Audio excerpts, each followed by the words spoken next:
my name is Carrie, co-owner and trainer here at Sit Means Sit Frederick. If you're watching this, you're probably getting ready to take home your dog after they've completed their immersion program or have your first lesson after their first day of their day train program. I'm really excited for you. I wanted to create this video for you to go over some basic instructions of your remote collar and go over the technical side of it so that you're prepared coming into your first lesson. Please review this video a few times so that you have any questions prepared for your first lesson, or don't hesitate to reach out prior to your first lesson.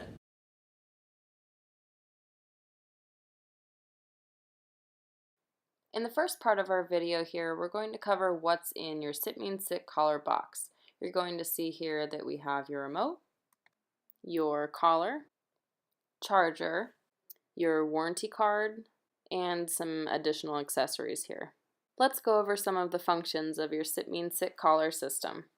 Here's your lanyard, a belt clip, which is great for hooking on the back of your remote, makes it easy to keep on you. Additional contact points that are actually longer, great for German Shepherd type coats, Husky, Chow Chow. This is your warranty registration card. Don't forget to register your product. It is a lifetime warranty on both your transmitter and your receiver. So that warranty will cover anything that could possibly happen to your system.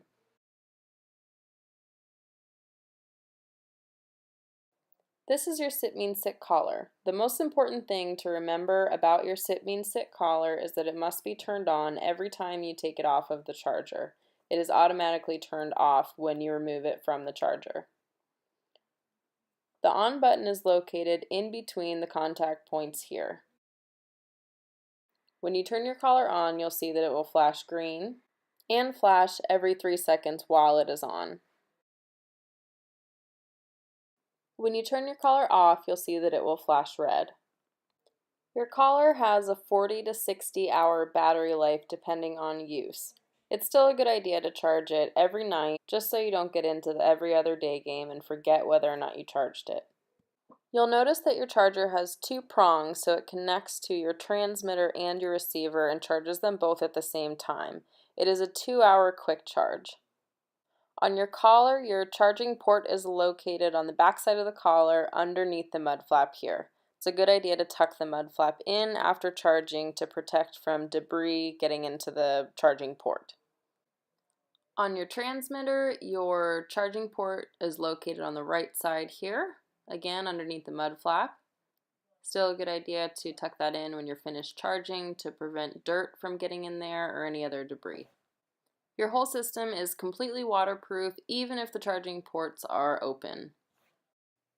Keep in mind that the contact points on your collar are removable, so it's a good idea to check those periodically and make sure that they're screwed in tightly. If you have a dog like a Labradoodle or Golden Doodle that occasionally gets haircuts, you may find yourself switching between long and short contact points regularly.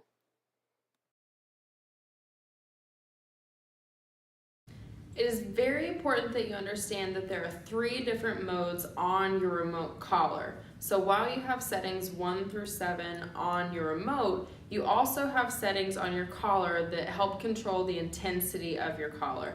Mode 1 we call sensitive dog mode, mode 2 average dog mode, and mode 3 hard dog mode. I'm not going to go over how to change those functions, but I want you to know in case you notice that at any point during training, if your intensity is too high while you're on your lowest level on your remote, it may mean that you need to adjust down to a lower mode. On the flip side, if you notice at any point during training that your collar seems too low, even while your remote is on the highest level, it may mean that you need to adjust the intensity of your collar to a higher mode. I'm just going to show you what those modes look like. You'll know that your collar is on a mode 1 because it will beep 1 time when you turn it on. You'll know that your collar is on a mode 2 because it will beep 2 times when you turn it on.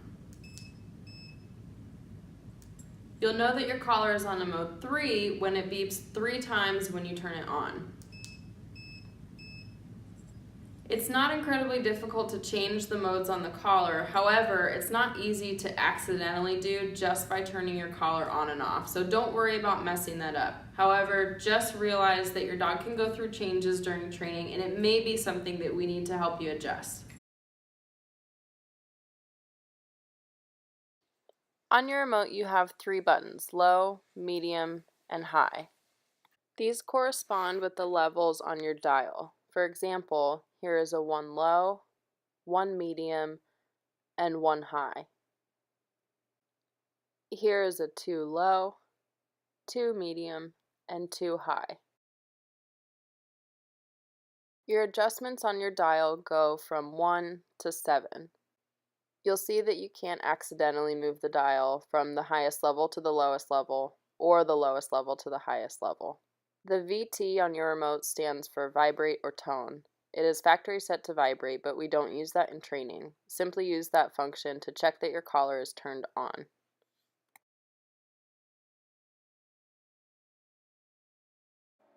It is not common, but in some rare cases, a dog can develop a hot spot. You can prevent this from happening, but here is some instruction on what to do in the unlikely event that this would occur. Your dog is going to be wearing your sit, mean, sit collar a lot in your beginning stages of training. We want you to do that so that your dog doesn't get collar-wise, and it will help you progress faster with your training. However, you need to remember to rotate your collar regularly. All this means is moving your collar from one spot on your dog's neck to another in order to allow the spot that the collar was previously on to breathe. Just think of it like a watch or a bracelet when you go outside in the summertime and it's very humid. You might shake your wrist off to let the skin breathe underneath that spot where your bracelet or wristwatch was. The same is true on a dog's neck. Humidity or moisture will build up under the collar, and you may need to rotate it more frequently in order to allow their skin to breathe and avoid developing hot spots or pressure necrosis. It's important that you have a snug 2-finger fit on the back of your dog's remote collar. If your collar is either too loose or too snug, that can contribute to pressure sores or hot spots. Too tight on your dog's neck allows for no room for airflow and can cause pressure necrosis. If your collar is too loose, it might rub against the outside of your dog's skin, causing more irritation. If your dog does start to develop a hot spot, you'll notice some moistness to the skin, and the best way to treat that is to dry it out. Don't apply anything like Neosporin or anything that's moisturizing. Epsom salt is a great solution to help dry the skin out and heal it faster. Some of you won't see a problem with this at all, but if you know that your dog tends to have more sensitive skin, it's better to be proactive and be aware of that before you start having problems.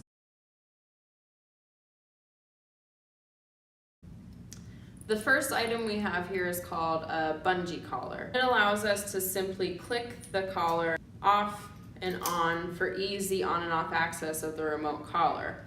The other thing that it does here though with the bungee is provide appropriate pressure for our dog as their skin swells and shrinks, just like your hands do with rings on your fingers due to humidity, heat, or cold in the winter time. So this allows for a proper fit that adjusts with your dog. Another item we have here that comes in different prints and colors is our nylon strap. This strap is a little bit more flexible, so not great for longer haired dogs, but it is more breathable than a plastic strap and can help dogs that are prone to skin sensitivity. This is the type of strap that I use on my Jack Russell Terrier. Here we have the long hair adapter. This also comes in a short hair adapter. Great for small dogs and dogs for sensitive skin. You'll see that it has 4 rounded contact points. It helps to spread out the pressure and can alleviate hot spots on dogs that are more prone to it. I hope this video provided some useful information for you. Please review it a couple times before your first lesson so that you have a good understanding of the technical side of your equipment. Have fun and happy training.